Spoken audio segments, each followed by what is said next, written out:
అందరికీ నమస్కారం. అందరికీ నమస్కారం. ఇంకా పైకా అమ్మో. అందరికీ నమస్కారం. అండ్ మీ మీ అందరికీ నేను తెలీదు, కానీ నాకు మీ అందరూ తెలుసు. అంటే గత 1 ఇయర్గా స్టాక్ చేస్తూనే ఉన్నాను. అన్ని మీడియాలు, అన్ని టీజర్లు, అందరూ ఎవరెవరు వస్తారు, ఎలా జరుగుతాయి అనేది. సో మీ అందరూ నాకు పరిచయం అయినట్టే ఫీలింగ్ ఉంది నాకు.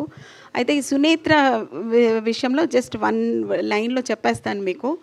నేను అసలు ఈ ఫీల్డ్కి సంబంధం లేదు నాకు, ఈ ఫీల్డ్కి. కానీ నేను చిన్నప్పుడు టిల్ మై గ్రాడ్యుయేషన్ అయిపోయే వరకు చాలా కథలు రాస్తూ ఉండేదాన్ని, మ్యాగజైన్స్కి పంపిస్తూ ఉండేదాన్ని. 500, 50 రూపాయలు, 100 రూపాయలు మనీ ఆర్డర్లు అందుకుంటూ ఉండేదాన్ని బహుమతులుగా. ఆ టైంలో ఆ తర్వాత అకాడమిక్ ఫ్యామిలీ, సో నన్ను అక్కడి నుంచి తెలుగు రాష్ట్రం నుంచి వెళ్ళగొట్టేశారు మా అమ్మ వాళ్ళు. వెళ్ళగొట్టేసి ఎక్కడో మహారాష్ట్రలో చదువుకోమని పంపించారు. అది అయిపోయిన తర్వాత నేను తమిళనాడులో చదువుకున్నాను. అది అయిపోయిన తర్వాత తమిళ అబ్బాయిని పెళ్లి చేసుకున్నాను, అయిపోయింది. So then I told my husband, నేను ఒక 50 ఇయర్స్ ఏజ్ వచ్చిన తర్వాత మాత్రం ఈ బిజినెస్లు, ఉద్యోగాలు అన్నీ పనిచేసి నేను కథలు రాసుకుంటాను, సినిమాలు తీసుకుంటాను, దానికి ఒప్పుకుంటేనే మీరు ఇప్పుడు ఏమడిగినా చేస్తానని అన్నందుకు వాళ్ళు ఒప్పుకోవడం. సో ఫస్ట్ నా family and very close friends చాలా ఎంకరేజ్ చేసి ఈ ప్రొడక్షన్ హౌస్ స్టార్ట్ చేశాను. బట్ ఈ ప్రొడక్షన్ హౌస్ ఇప్పుడు స్టార్ట్ చేయడానికి కారణం మాత్రం 2 ఉన్నాయి.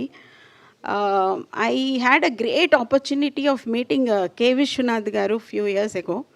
ఆ క్రెడిట్ దేశరాజు గారికి పోతుంది. దేశరాజు గారు అని ఒక ఎడిటర్ ఉన్నారు, జర్నలిస్ట్ ఉన్నారు.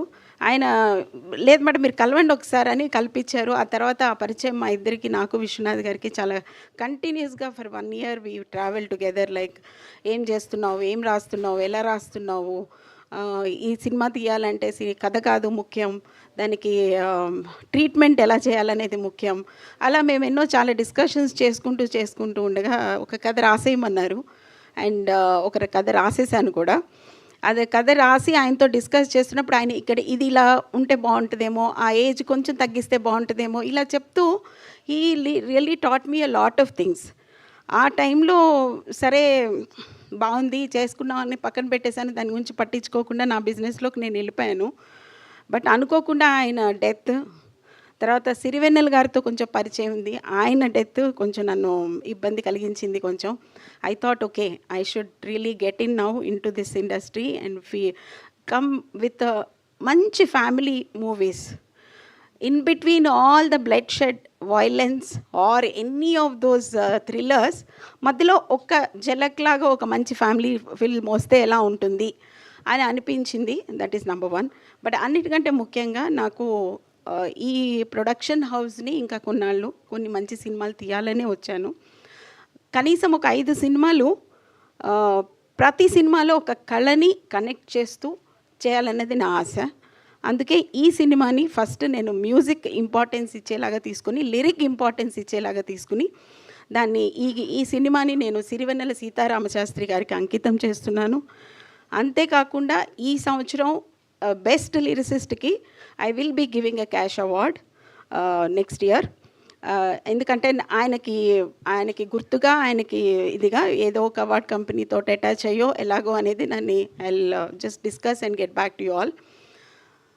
అయితే ఎప్పుడైతే నేను సిరివెన్నెల గారికి చేయాలి అనుకున్నానో, నేను విశ్వనాథ్ గారితో మాట్లాడిన కథ వేరు, ఆ కథని ఇంకొకసారి నెక్స్ట్ ఫ్యూచర్లో తీద్దాం అనుకొని ఇప్పుడు ముందు ఈ కథ తీయాలనుకున్నప్పుడు when I call the director, asked him do you have any stories. అది కూడా నీకు చెప్పాను అనమాట, ఎప్పుడు ఎక్కడ తీయని లొకేషన్ ఒకటి నీకు ఇస్తాను, అసలు సినిమా వాళ్ళు ముట్టుకొని లొకేషన్ ఇస్తాం, మళ్ళీ ఫ్యూచర్లో ముట్టుకోగలగలిగిన లొకేషన్ నీకు ఇస్తాను, ఆ లొకేషన్లో నాకు కథ కావాలి అని అడిగాను. ఆ లొకేషనే వాల్పరై అనబడే ఒక హిల్ స్టేషన్ నియర్ కోయంబత్తూర్.